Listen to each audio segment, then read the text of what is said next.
வாழ்க்கையில் கஷ்டங்களை மட்டுமே சந்தித்த ஒரு ராசி இருக்குது அப்படின்னா ரிஷப ராசியை தவிர வேறு எந்த ராசின்னு சொல்ல முடியாது. ரிஷப ராசி அப்படிங்கிறது ஒரு நிலைத்தன்மை, பொறுமை, நிதானம், குடும்ப பாசம், பணத்தின் மதிப்பு, இந்த மாதிரி விஷயங்களை பற்றி குறிக்கக்கூடிய ஒரு ராசியாக கருதப்படுற ராசி தான் இந்த ரிஷப ராசி. இந்த ராசியில் பிறந்தவங்க வாழ்க்கையில் மெதுவாக முன்னேறினாலும் அவங்க அடையக்கூடிய நிலை மிகவும் உயர்ந்ததாக இருக்கும். எப்படி சொல்கிறதுனா, இவங்க வளர்ச்சி ஆகிறது தெரியவே தெரியாது. ஆனால் அந்த வளர்ச்சியாகி ஒரு இடத்துல நிற்கிறாங்களே, அது நல்ல ஒரு மிகப்பெரிய ஒரு உயரமாக இருக்கும். இவங்க வளரும் போது கூட நான் வளர்ந்துட்டு இருக்கிறேன் அப்படிங்கிற அகங்காரம் வெளியே காட்ட மாட்டாங்க. ஒருத்தன் திடீர் பணக்காரனானா எப்படி வருவான்? முன்னாடி நாள் ரொம்ப அப்படியே ஒரு ஏழ்மையான ட்ரெஸ் போட்டுருப்பான், அடுத்த நாள் கோட்டு சூட்டோடு வருவான். ஆனால் இந்த ரிஷபராசிக்காரன் அப்படி கிடையாது. எவ்வளோ பணம் இருந்தாலும் அதை வெளியே காட்டிக்காத ஒரு மனுஷன். எவ்வளோ பெரிய மேன்மையான குணம் இருந்தாலும் அந்த குணத்தை மட்டுமே வெளியே காட்டுவானே தவிர அந்த கேரக்டரிஸ்டிக்ஸ், அந்த பணத்தினால் ஆகக்கூடிய மாற்றங்களை வெளியே காட்ட மாட்டான். அந்த மாதிரி ஒரு உன்னதமான ஆள் தான் இவங்க. இவங்களுடைய ஒவ்வொரு முறையும் மனிதனுக்கு ஒரு விஷயம் உருவாகிட்டே வரும்போது அவனோட டிஃப்ரென்சியேஷன் தெரிஞ்சிட்டே வரும். ஆனால் ரிஷபராசி அப்படி கண்டுபிடிக்க முடியாது. ஒரு முறை மனதில் முடிவு எடுத்துட்டாங்க அப்படின்னா அதை மாறுறது அப்படிங்கிறது ரொம்ப ஒரு கடினமான ஒரு விஷயமா இந்த ரிஷபராசிக்கு இருக்கும். இவங்களோட மனநிலை மற்றும் உழைப்புத்தன்மை தான் இவங்களை உயர்த்திட்டு கொண்டு போகிறதுல ஒரு மிகப்பெரிய ஒரு விஷயமா வந்திருக்கும். இந்த ராசிக்காரர்கள் வெளியே அமைதியான இருப்பாங்க, ஆனால் உள்ளுக்குள்ளே 1000 யோசனைகளை ஓடிட்டே வச்சுட்ருப்பாங்க. யாரையுமே எளிதில் நம்ப மாட்டாங்க. ஒருவரை நம்பினா முழுமையாக நம்பிடுவாங்க. துரோகம் நடந்தால் அதையும் வாழ்நாள் முழுவதும் மறக்க மாட்டாங்க. அதிகமாக ஆனால் இவங்களுக்கு நடந்தது துரோகங்களும் நிறைய கஷ்டங்களும் தான். இந்த கஷ்டங்கள் யாரால் உருவாச்சு அப்படின்னா இவங்க நம்பிக்கை வச்சதுனால தான் உருவாச்சு அப்படின்னு சொல்லணும். ஒரு விஷயத்து மேலே அதீத நம்பிக்கை, ஆனால் அந்த நம்பிக்கை நிறைவேறலை அப்படின்னா அதற்கு காரணம் உங்கள் கூட இருக்கிறவனே தான் இருந்திருப்பான். அதுதான் துரோகம் அப்படின்னு சொல்லுவாங்க. அதே மாதிரி ரிஷபராசியோட குணாதிசயங்கள் அப்படின்னு பார்க்கும்போது பொறுமை ரொம்ப அதிகம். இந்த ராசிக்கு பொறுமை அப்படிங்கிறது ரிஷபங்கிறதுல பொறுமைன்னு வச்சுருக்கலாம். ஆனால் ரிஷபராசியில் இருக்கிற சில பேர் சொல்லுவீங்க, அப்படிலாம் இல்லையே சார், என்னால் ஒன்றும் பொறுமை இல்லையே அப்படிங்கிற மாதிரி நிறைய பேர் சொல்லுவீங்க. சார், உங்களுக்கு பொறுமை இல்லை, இந்த ராசிக்காரராகிய உங்களுக்கு பொறுமை இல்லை அப்படின்னு நீங்கள் சொல்கிறீங்க. உங்களுடைய தசாபுத்தி கேட்கணும். உங்களோட தசாபுத்தி வேறு, நட்சத்திரம் வேறு, இது எல்லாமே டெஸ்ட் பண்ணி தான் உங்களுடைய பொறுமையும் உங்களுடைய நிதானமும் அங்கீகரிக்கப்படுது. இந்த ராசிக்காரர்கள் மிகப்பெரிய பலம் பொருந்தியவங்க. ஆனால் எந்த பிரச்சனை வந்தாலும் உடனே அதை பற்றி ஒரு பிரச்சனை நடந்துச்சு அப்படின்னா பதட்டமாக இருப்பாங்கள ஒருத்தர், அச்சோ இப்படி ஆச்சுன்னு. இந்த ராசிக்காரர் அவ்வளோ சீக்கிரம் பதட்டம் ஆக மாட்டாங்க. அப்படி மீறி நீங்கள் பதட்டம் ஆகுறீங்க அப்படின்னா உங்களுக்கு இந்த ராசியினுடைய இது செல்லுபடி ஆகல, உங்களுக்கு வேறு ஏதோ நெகட்டிவ் எனர்ஜி இருக்குது அப்படின்னு அர்த்தம். அந்த நெகட்டிவ் எனர்ஜியுமே வெளியே போக்கலாம். அது ஜாதகத்தின் மூலமாக செக் பண்ணிட்டு சொல்லிடுவாங்க. அதே போல் அமைதியாக யோசித்து முடிவெடுக்கக்கூடிய நபர்களில் நீங்கள் ஒரு முக்கியமான நபர். அதை மட்டும் நீங்கள் என்றைக்கும் விட்டுறாதீங்க. அமைதியாக யோசித்து முடிவெடுக்கணும். இந்த குடும்ப பாசம் அப்படின்னு சொல்லுவாங்களே, இந்த ராசிக்காரர்களுக்கு குடும்பம் மிகவும் முக்கியம். குடும்பத்துக்காக எவ்வளோ கஷ்டப்பட்டாலும் தாங்கிக் கொள்ளக்கூடிய ஒரு நபர் இந்த ராசிக்காரர். பணத்தோட மதிப்பு தெரியக்கூடிய ஒரு முக்கியமான நபர் ரிஷப ராசிக்காரர்கள். ஆனால் சில சமயத்தில் நீங்கள் பணத்தை தண்ணி மாதிரி செலவிட்டதுனால தான் இப்போ நீங்கள் பாடத்தை கற்றுக்கிட்டு அமைதியாக இருக்கீங்க அப்படிங்கிறது உண்மை. பணம் சம்பாதிப்பது எவ்வளோ கஷ்டம் அப்படிங்கிறத நன்றாக அறிஞ்சிருக்கக்கூடிய ஒரு நபர் நீங்கள். தேவையில்லாமல் செலவு செய்ய விரும்ப மாட்டீங்க. இந்த ராசிக்காரர்கள் ஒரு உன்னதமான ராசி, ஒரு தனித்துவமான ராசி. கோபம் தாமதமாக வரும். இவங்க எளிதில் கோவப்பட மாட்டாங்க. ஆனால் கோபம் வந்துச்சு அப்படின்னா கட்டுப்படுத்தவே முடியாது, அந்தளவுக்கு கோபம் வரும். இந்த ரிஷபராசிக்காரர்களோட கூட இருக்கிற யாராவது இருந்தால் சொல்லுங்கள், இந்த ராசிக்காரனுக்கு எவ்வளோ கோபம் வரும், அது எப்படி ரொம்ப கடினமாக இருக்கும் அப்படிங்கிறது அவங்களுக்கு தெரியும். மனதில் வச்சுக்கொள்வாங்க அப்படின்னு சொல்லுவாங்க. இந்த ராசிக்காரர் எதை சொன்னாலும் மனசில் வச்சுக்கிறான்பா அப்படிம்பாங்க. யாராவது துன்பப்படுத்தினா அதை வெளியில் சொல்லாமல் உள்ளுக்குள்ளேயே வச்சுட்டு புழுங்கிட்டே இருப்பாங்க. அதை பழி வாங்கணுங்கிற எண்ணம் வேறு, ஆனால் அதை உள்ளுக்குள்ளேயே வச்சுட்டு கஷ்டப்பட்டுட்டு இருப்பாங்களா, அந்த மாதிரி ராசி நீங்கள். அழகும் வசதியும் பிடிக்கும். அதே மாதிரி ஒரு எக்ஸாம்பிள் சொல்கிறேன்னா, இந்த ரிஷபராசிக்காரர்கள் அழகாக இருக்கணும் அப்படின்னா எங்களை மெருகேற்றிட்டே இருப்பாங்க. சின்ன சின்ன விஷயத்தை கூட கரெக்ட் பண்ணிகிட்டே இருப்பாங்க. வசதி கொஞ்சம் லக்ஸூரியாக இருக்கிறது எங்களுக்கு ரொம்ப பிடிக்கும். நல்ல வீடு, நல்ல வாழ்க்கை, நல்ல உணவு, நல்ல உடை, இந்த மாதிரி விஷயங்கள்லாம் விரும்பக்கூடிய ஒரு நபர்களாக இந்த ரிஷபராசிக்காரர்கள் இருப்பாங்க. காதலில் ரொம்ப உண்மையானவங்க. இந்த காதல் உண்மை அப்படிங்கிறது காதல் மற்றும் உறவுகளில் மிகவும் நேர்மையானவர்களாக இருக்கிறவங்களுக்கு மட்டும்தான் அது உண்மை அப்படிங்கிறது உண்மைத்தன்மை தெரியும். ஒருவரை நேசித்தாங்க அப்படின்னா முழு மனதோடு நேசிக்கக்கூடிய நபர், ரொம்ப அப்படி டீப்பாக உள்ளே போயிடுவாங்க. ஸோ அந்தளவுக்கு ஒரு உன்னதமான ராசி. ரிஷபராசிக்காரர்களோட பலவீனம் என்ன தெரியுமா? பிடிவாதம் அதிகம். உங்கள்கிட்ட ஒரு விஷயத்தை எடுத்திங்கன்னா பண்ணியே ஆகணும், இல்லைன்னா அதை விடவே மாட்டேன். யாருடைய ஆலோசனையும் உடனே ஏற்க மாட்டீங்க. இவன் அட்வைஸ் கொடுக்குறான், சரி ஓகே அவ்வளோதான். அதுக்கப்புறம் அது மைண்டில் கூட நான் வாங்க மாட்டோம். இந்த ரிஷபராசிக்கார்ட்ட அது ஒரு பெரிய ட்ராபக். இது உண்மையாக இல்லையான்னு மறக்காமல் சொல்லுங்கள். யாருடைய ஆலோசனை கேட்டாலும் கேட்டுக்குவீங்க, ஆனால் அதை எஸ்டாப்ளிஷ் பண்ண மாட்டீங்க. மன அழுத்தத்தை உள்ளுக்குள்ளேயே வச்சுக்கிற ராசியில் இந்த ராசி ஒரு முக்கியமான ராசி. அதிகம் யோசிப்பீங்க, ரொம்ப அதிகமாக டீப்பாக யோசிப்பீங்க. சில நேரங்களில் சோம்பேறித்தனம் வரும், கொஞ்சம் சோம்பேறித்தனம் அதிகம் அப்படின்னே சொல்லுவாங்க உங்ககிட்ட. ஸோ தற்போது ரிஷபராசிக்காரர்களுக்கு நடந்து கொண்டு இருக்கக்கூடிய பிரச்சனைகள் என்ன அப்படின்னா, 2026 தமிழ் புத்தாண்டு பிறந்ததுலேருந்து ரிஷபராசிக்காரர்களுடைய வாழ்க்கையில் பல மாற்றங்கள் நடந்திருக்கலாம். மாற்றங்கள்லாம் எந்த அளவுக்கு மாற்றங்கள் அப்படின்னா, பண நெருக்கடி உங்களுக்கு கண்டிப்பாக வந்திருக்கும். இது இப்போ இருக்கா இல்லையான்னு மறக்காமல் சொல்லுங்கள். ஒரு சிலருக்கு இல்லை சார் இப்போ தான் சார் கொஞ்சம் ரிலாக்ஸாக இருக்குது அப்படிம்பீங்க. எங்களுக்கு வந்து தசாபுத்தி மாற்றம் வேறையாக இருக்கும். அதே போல் உங்களுக்கு வந்து லக்கினம் வந்து வேறையாக இருக்கும். அப்படி செக் பண்ணி பார்க்கும்போது உங்களுக்கு வந்து ஈஸியாக கண்டுபிடிச்சலாம். எப்படி சார் எதாவது செக் பண்ணி பார்க்கணும்னா லோக்கலில் கொடுத்து செக் பண்ணுங்கள். ஏதாவது ஜோதிடர்கிட்ட கொடுத்து செக் பண்ணுங்கள். இல்லை சார் அங்கே ஒன்றும் சாட்டிஸ்ஃபை ஆகலை அப்படின்னா கீழே இருக்கக்கூடிய நம்பருக்கு ஃபோன் பண்ணி நீங்கள் வந்து தெரிஞ்சுக்கலாம். ஆனால் கீழே கொடுத்துருக்கிறது ஒரு விவிஐபி ஜோதிடர் அப்பாயின்மெண்ட் பேசிஸில் மட்டும் தான் பார்ப்பார். அதுக்கு தகுந்த மாதிரி தான் ஃபீஸஸ் இருக்கும். வேணும்னா மட்டும் நீங்கள் வந்து கீழே இருக்க நம்பர் பயன்படுத்தி நீங்கள் ப்ரமோஷன் ஆக்டிவிட்டி எடுத்துட்டாலும் பரவாயில்ல. அதே போல் வருமானம் வந்தாலும் கையில் பணம் தங்காமல் இருக்கக்கூடிய சில ராசிகள்லாம் இருக்குல்ல, அதில் முதல் ராசி நீங்கள் தான். எவ்வளோ வருமானம் வந்தாலும் அதுக்கு தகுந்த மாதிரி உங்களுக்கு செலவு வந்துகிட்டே இருக்கும். ஒரு 500 மிச்சம் பண்ணி வைக்கலாம்னா கூட அதுக்கு ஏதாவது ஒரு நோண்டிகிட்டே இருப்பாங்க. உங்களுக்கு ஏதாவது ஒரு தேவையில்லாத செலவெல்லாம் வந்துகிட்டே இருக்கும் இந்த டைமில் உங்களுக்கு. ஆனால் இதுக்கு மேலே கொஞ்சம் பிரச்சனை இல்லை. கடன்லாம் தீரக்கூடிய ஒரு காலகட்டம் தான், கவலைப்பட தேவையில்ல. அதே மாதிரி இந்த ராசிக்காரர்களுக்கு கடன் அழுத்தம், முன்பு எடுத்த கடன்களை தற்போது மன அழுத்தத்தை வந்து அதிகப்படுத்திகிட்டே இருக்கும். எப்பயோ எடுத்த கடன் தான், ஆனால் இன்னும் உங்களை வந்து வாட்டி வச்சுட்டே இருக்கும். அதே மாதிரி குடும்பத்தில் கருத்து வேறுபாடுகள், குடும்பத்தில் உள்ள யாருக்கும் சரியாக புரிந்து கொள்ளக்கூடிய உணர்வுகள் இல்லை. நீங்களுமே வந்து அந்த குடும்பத்தில் இருக்கிறவங்களை பற்றி புரிஞ்சுக்கிறதுக்கான ஸ்பேஸ் உங்களுக்கு கிடைக்கல. அந்த மாதிரி சில விஷயங்கள் வந்து உங்களுக்கு நடந்திருக்கும். வேலை பிரச்சனை, வேலையில் மதிப்பு குறைப்பு. நீங்கள் வேலை செஞ்சிட்ருப்பீங்க, உங்களுக்கான வேலைக்கான ஊதியம் கரெக்டாக கிடச்சிருக்கானா கிடச்சிருக்காது. நீங்கள் செய்கிறது 10,000 வேலைன்னா உங்களுக்கு கிடைக்கிறது 1000 சம்பளமாக இருக்கும். உழைப்புக்கு தகுந்த பலன் இல்லாமல் போகிற நிலை உங்களுக்கு இருக்கலாம். அதே மாதிரி வேலையோட மதிப்பு உங்களுக்கு குறைவாக இருக்கும். நம்பிக்கை துரோகம் அப்படிங்கிறது எல்லார் வாழ்க்கையில் நடக்கிறது தான். என்ன சார் அது எல்லாத்துக்கும் மேட்ச் ஆகுமே அப்படின்னு கேட்டால் உங்களுக்கு இது அதிகமாகவே இருந்திருக்கும். நீங்கள் நம்பிய ஒருவர் ஏமாற்றி இருக்கலாம். உங்கள்கிட்ட ஒருத்தர் பணம் வாங்கிட்டு உங்களோட கூட இருந்த நண்பனே இல்லை குடும்பத்தில் ஒருத்தரையே வந்து உங்களை நல்லா ஈஸியாக ஏமாற்றக்கூடிய ஒரு ராசி தான் நீங்கள். அதாவது உங்களை அவங்க ஈஸியாக ஏமாற்றிடுவாங்க. ஏமாறக்கூடிய ராசி நீங்கள். ஸோ இந்த ராசி அதிகமாக துரோகங்களை அனுபவித்தாலும் அசால்ட்டாக தொடச்சிட்டு போயிட்டே இருப்பாங்க. ஏன்னா அது பழக்கமாயிருச்சு இல்லை. அந்த மாதிரி மன அழுத்தம் கொஞ்சம் உங்களுக்கு அதிகமாகவே இருக்கும். இரவு தூக்கம் குறையுது. இந்த ராசிக்காரன் இந்த காலகட்டத்தில் உங்களுக்கு கண்டிப்பாக தூக்கமின்மை கொஞ்சம் கம்மியாக தான் இருக்கும். அதிக யோசனை வந்து அதிகமாக இருக்கும். நைட்டு தூங்கினா தூக்கம் வராது. ஏதோ யோசனை போகும், கற்பனை போகும். அதுக்கோசரம் செல் எடுத்து கையில் வச்சு நோண்டிட்டு இருக்க தான் தோணும். எதிர்கால பயம் வந்து உங்களுக்கு இப்போ வந்து கொஞ்சம் லைட்டாக வர ஆரம்பிச்சிருக்கும். எதிர்கால பயம் போன்றவெல்லாம் இருக்கலாம் அப்படிம்பாங்கள்ல. ஸோ இந்த எதிர்கால பயம் வந்து உங்களுக்கு இப்போ கொஞ்சம் அதிகமாகவே வர ஆரம்பிச்சிருக்கும். அது ஏன்னே தெரில சார். இப்போ வேலைக்கு என்ன பண்ணுவோம் அப்படிங்கிற மாதிரிலாம் யோசிக்க ஆரம்பிக்குது சார். ஓரளவுக்கு போயிட்டு தான் இருக்குது, தொழில் சம்பளம் வந்துட்டு தான் இருக்குது. ஆனால் வருங்காலத்தில் என்ன பண்ணுவோங்கிற ஒரு கேள்விக்குறியான ஒரு விஷயங்கள் வந்து மைண்டில் அப்போ வந்து போகுது சார் அப்படிங்கிற மாதிரி இருப்பீங்க. அதே மாதிரி இந்த பிரச்சனைலாம் ஏன் உருவானது அப்படிங்கிற ஒரு விஷயம் இருக்குல்ல. அதிக பொறுப்புகளை வந்து ஏற்றுக்கொண்ட ராசி வந்து ரிஷபராசி. ரிஷபராசிக்காரில் வந்து தான் பார்த்துருக்கிறேன், நான் பார்த்துக்கிறேன் அப்படின்னு ஒரு இடத்துல பொறுமையும் தங்கள் மீது ஒரு நம்பிக்கையை வச்சு அவங்க இடத்துல சொல்லிடுவாங்க. இந்த அதிக பொறுப்பு வந்து ஏற்றுக்கிற ராசி ரிஷபராசி அப்படின்னு சொல்கிறதுக்கான காரணம் என்னென்னா, இப்போ குடும்பத்தில் ஒரு 4-5 பேர் இருக்காங்க அப்படின்னா திடீர்னு 2 அண்ணன் உங்களுக்கு இருப்பான்.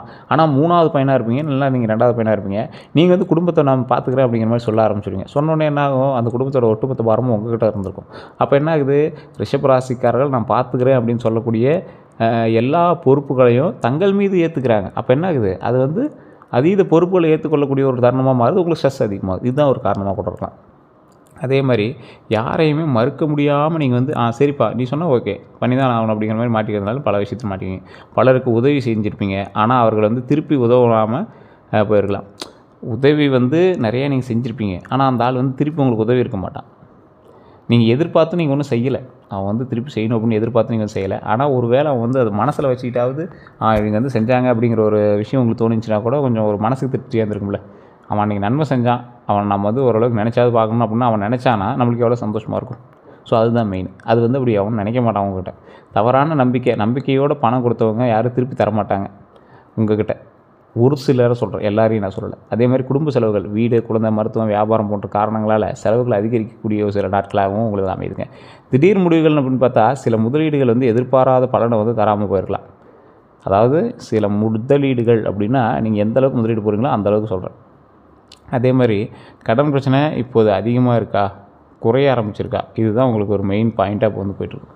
சரி, இந்த காலகட்டம் கடன் பிரச்சனை எப்படி இருக்க போகுது, குறையுமா இல்லை அதிகரிக்குமா? இப்போ அதிகமாக இருக்குது அப்படி இருக்குது அப்படின்னு கேட்டால், ரிஷபராசிக்காரர்களுக்கு கடந்த சில மாதங்களாக கடன் அழுத்தம் அதிகமாக தான் இருந்திருக்கும். அந்த கடன்கிறது இஎம்ஐ தான், நீங்கள் ஒன்றும் அப்படியே கழுத்து பிடிச்சிட்டு இது பண்ணுற அளவுக்குலாம் இல்லை. ஆனால் ஒரு சிலருக்கு எக்ஸ்ட்ரீமுக்கு போட போயிருக்கும். ஆனால் தற்போது அந்த நிலை வந்து மெதுவாக குறைய ஆரம்பிக்கும் காலம். முக்கியமாக பழைய கடன்களை அடைக்க வழிகள் கிடைக்கும், எதிர்பாராத உதவி கிடைக்கலாம், நிலுவையில் இருந்த பணம் வந்து திரும்ப கிடைக்கும். ஒரு ரொம்ப நாளாக வெயிட்டிங்கில் இருக்குது சார், அது இப்போ தான் கிடச்சிருக்கு அப்படிங்கிற மாதிரி சில விஷயங்கள் வந்து கிடைக்காத வாய்ப்புகள் கொஞ்சம் அதிகமாகவே இருக்குது. புதிய வேலைவாய்ப்பு அல்லது கூடுதல் வருமானம் வந்து உங்களுக்கு இருக்கும். புதிய வேலைவாய்ப்புனா நீங்கள் செஞ்சுட்டு இருக்கிற தொழிலே ஒரு ப்ளஸ் பாயிண்ட்டாக ஒன்று வந்து அமையலாம். அதே மாதிரி ஆனாலும் இன்னும் ஒரு சில முக்கியமான எச்சரிக்கை உங்களுக்கு இருக்குது. அது கொஞ்சம் பொறுமையாக நிதானமாக பார்த்து தெரிஞ்சுக்கோங்க. புதிய கடன் எடுக்கிறதுல கவனமாக இருந்துக்கோங்க. இந்த காலத்தில் தேவையில்லாமல் பெரிய கடன் எடுக்கவே கூடாது. இந்த டைமில் எடுத்திங்கன்னா நீங்கள் வந்து அடைக்கிறதுக்கு பல யுகங்களே ஆகலாம் உங்களுக்கு.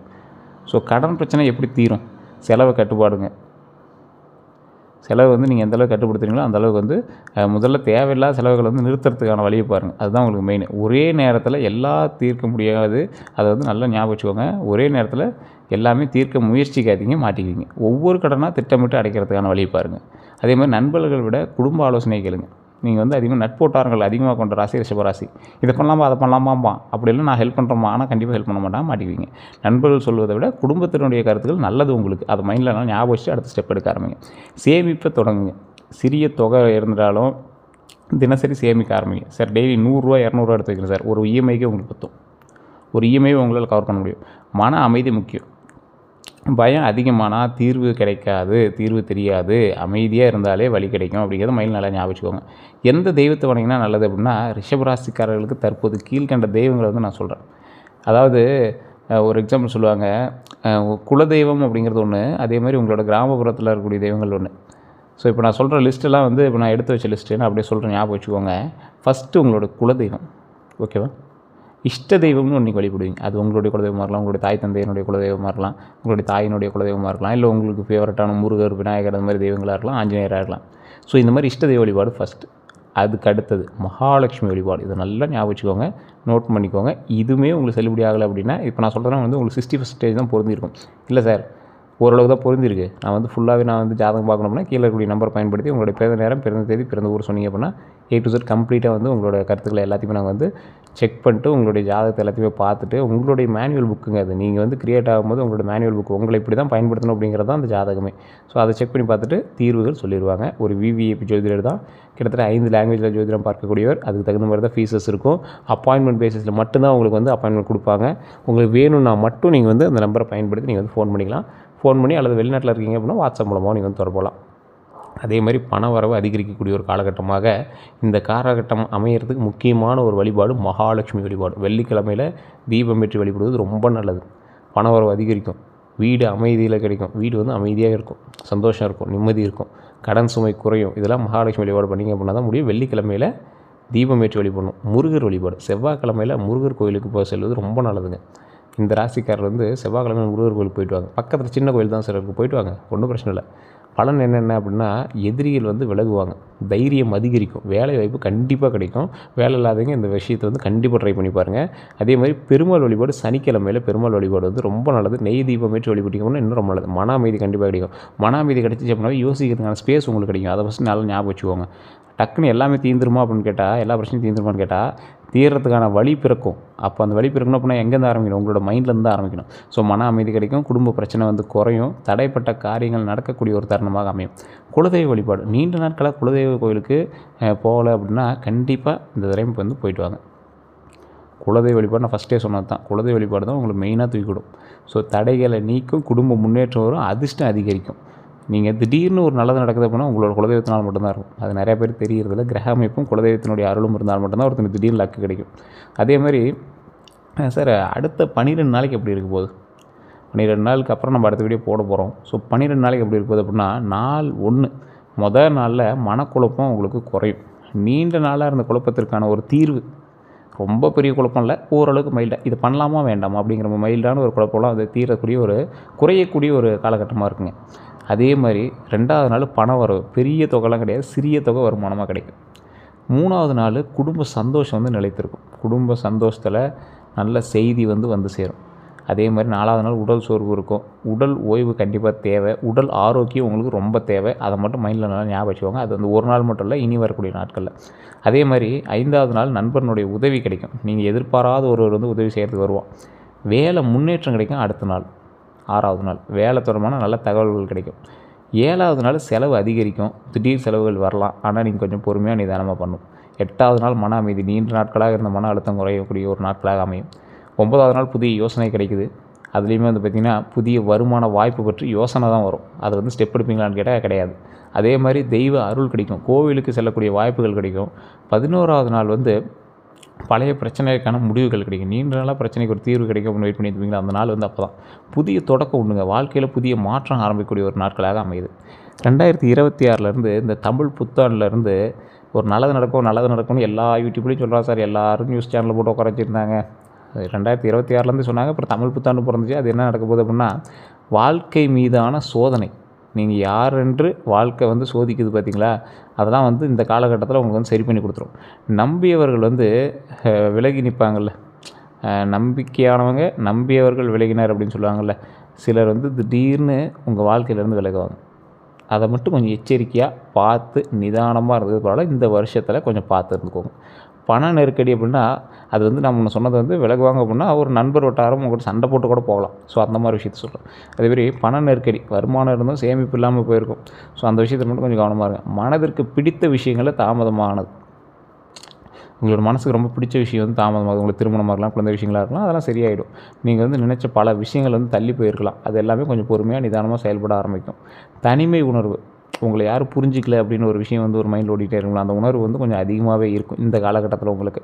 இந்த வருடங்களில் தமிழ் புத்தாண்டுலேருந்துன்னு வச்சுக்கலாம், இல்லை 2026லேருந்துன்னு வச்சுக்கலாம். நிறைய பேர் சொல்லுவீங்க சார் அப்போலேருந்தே அப்படி தான் சார் இருக்குது அப்படிம்பீங்க. அதே மாதிரி இனிமேல் என்ன நடக்க போகுது அப்படிங்கிற ஒரு மைண்ட் செட் இருக்கும்ல, மெதுவான முன்னேற்றம் இருக்குது. இனி வாழ்க்கையில் மெதுவாக சரியாக ஆரம்பிக்கக்கூடிய ஒரு காலகட்டம் அமையப்போகுது. புதிய வருமான வாய்ப்பு உங்களுக்கு உண்டாக போகுதுங்க. 2வது வருமானம் அப்படின்னு ஒன்று சொல்லுவாங்கள்ல, சைடு இன்கம், அந்த மாதிரி ஒன்று வந்து உருவாக போகுது. கடன் குறையும். 2026 நடுப்பகுதிக்கு பிறகு கடன் சுமை வந்து குறைய ஆரம்பிக்கிறதுக்கான காலகட்டம். மே மாதம் இப்போ ஆரம்பிச்சிச்சா, இதுமாதிரி வந்து கடன் பகுதி வந்து குறைய ஆரம்பிக்கும். குடும்பத்தில் நல்ல மாற்றம் உண்டாகுங்க. குடும்பத்தில் இருந்து கருத்து வேறுபாடுகள் குறையும். நல்ல மாற்றம் உண்டாகும். வேலை மற்றும் தொழிலில் வளர்ச்சி உண்டாகும். புதிய வாய்ப்புகள் கிடைக்கும். வெளிநாட்டு வாய்ப்பு அப்படின்னு பார்த்திங்கன்னா, சிலருக்கு வந்து வெளிநாட்டு தொடர்பான நல்ல தகவல் வரலாம். திருமணம் அப்புறம் இந்த உறவு அப்படிலாம் பார்த்திங்கன்னா, திருமண தாமதமானவங்களாம் வந்து நல்ல செய்தி கிடைக்கலாம். இந்த ரிஷபராசிக்காரர்களுக்கு முக்கிய அறிவிப்பு அப்படின்னு பார்த்தா, யாரையுமே முழுமையாக நம்பாதீங்க. உங்களுக்கு மெயினான ஒன்று அதுதான். பண விஷயத்தில் கவனமாக இருங்க. உங்களோட உடல் நலத்தில் அலட்சியம் செய்யாதீங்க. இரவு அதிகமாக வந்து யோசிக்காமல் தூங்கி எழுந்திரிங்க. புதிய வாய்ப்புகளை தவற விடாதீங்க. தினமும் காலை நேரத்தில் பிரார்த்தனை பண்ணுங்கள். சாமிகிட்ட இன்றைக்கி வந்து இது நடக்கணும், நல்லது நடக்கணும் அப்படிங்கிற மாதிரி பிரார்த்தனை பண்ணுங்கள். அதிர்ஷ்டமான விஷயங்கள்லாம் அதிர்ஷ்ட நிறங்கள் நான் ஃபஸ்ட்டு சொல்கிறேன். வெள்ளை, இளஞ்சிவப்பு, பச்சை, இது 3 வந்து உங்களுக்கு ஒரு அதிர்ஷ்டமான நிறம். அதிர்ஷ்டமான எண்ணா 6, 15, 24. அதிர்ஷ்டமான நாட்கள் வெள்ளிக்கிழமை, புதன்கிழமை. தினசரி சொல்ல வேண்டிய மந்திரம் அப்படின்னா, ஓம் ஸ்ரீம் மகாலட்சுமியே நமக. இந்த மந்திரத்தை வந்து தினமும் 108 முறை சொல்லுங்கள். இது கமெண்ட் செக்ஷனில் ஒரு டைம் பதிவிடுங்க. ஓம் ஸ்ரீம் மகாலட்சுமியே நமக, ஓம் ஸ்ரீம் மகாலட்சுமியே நமக, ஓம் ஸ்ரீம் மகாலட்சுமியே நமக. இந்த மந்திரத்தை வந்து தினமும் 108 முறை வந்து சொல்லுங்கள். அதே மாதிரி இந்த ராசிக்காரங்க தற்போது வாழ்க்கையில் ஒரு மாற்ற காலம் நடந்து கொண்டு இருக்குது. இதுவரை இருந்த கஷ்டங்கள் உங்களை வந்து ஒரு ஒரு கஷ்டங்கள் எல்லாத்தையும் உடச்செறியக்கூடிய ஒரு தருணமாக மாறப்போகுது. இந்த வலிமையானவங்க, இந்த ரிஷபராசிக்காரங்க ரொம்ப வலிமையானவங்க. சின்ன சின்ன விஷயத்துக்கோசரம் உடஞ்சி உட்காரக்கூடாது. நீங்கள் இறங்கி போராடிங்க அப்படின்னா பல பிரச்சனைகள் வந்து தீரும். கடன் பிரச்சனை மெதுவாக குறையும். மன அமைதி திரும்ப வரும். பண வரவு அதிகரிக்கும். குடும்பத்தில் நல்ல மாற்றம் உருவாகும். தெய்வ அருள் கிடைக்கும். ஆனால் பொறுமை ரொம்ப முக்கியங்கிறத மைண்டில் ஞாபகம் வச்சுக்கோங்க. உங்களுக்கு வாழ்க்கை முழுவதும் ஒரே மாதிரி கஷ்டமாக இருக்காது. நீங்கள் மெதுவாக வந்து உயர்வீங்க அப்படிங்கிறத மைண்டில் ஞாபகம் வச்சுக்கோங்க. ஆனால் உயர்ந்த பிறகு யாராலையும் வந்து உங்களை வந்து கீழே இறக்க முடியாது. ஸோ கொஞ்சம் உயர்ந்துட்டீங்க அப்படின்னா உங்களை யாரும் கீழே தர முடியாது. பயந்துக்காதீங்க. 2026ஆம் ஆண்டு 2ஆம் பாதி ரிஷபராசிக்காரர்களுக்கு ஒரு புதிய நம்பிக்கையும் புதிய துவக்கத்தையும் தரக்கூடிய காலமாக இருக்கும். இந்த காலகட்டத்தில் உங்களுக்கு அது நடுப்பகுதி. ஸோ அதனால் கவலையே பட தேவையில்ல. நம்பிக்கையோடு இருங்க, நல்லதே நடக்கும். ரிஷபராசிக்காரர்களுக்கு நிறைய நல்ல விஷயங்களை பற்றி இப்போ நம்ம பார்த்தோம். ஸோ வேறு ஏதாவது இதில் தகவல்கள் வேணும் அப்படின்னா கீழே டிஸ்கிரிப்ஷன் நம்பர் கொடுத்து அந்த நம்பருக்கு ஃபோன் பண்ணி கேட்டு தெரிஞ்சுக்கோங்க. அதே மாதிரி நம்ம சேனலை சப்ஸ்கிரைப் பண்ணாமல் தான் சப்ஸ்கிரைப் பண்ணிக்கோங்க. பக்கத்தில் பெல் பட்டன் ப்ரெஸ் பண்ணி அதில் ஆல் அப்படி கிளிக் பண்ணிக்கோங்க. அப்போ தான் வந்து நோட்டிஃபிகேஷன் உங்களுக்கு வந்து சேரும். ஃபேஸ்புக்கில் பார்த்துட்டிங்கன்னா ஃபாலோ பண்ணிக்கோங்க. வேறு ஏதாவது தகவல் வேணும் அப்படின்னா கமெண்ட் பண்ணுங்கள், இல்லை ஃபோன் பண்ணி நீங்கள் வந்து கேட்டுக்கலாம்.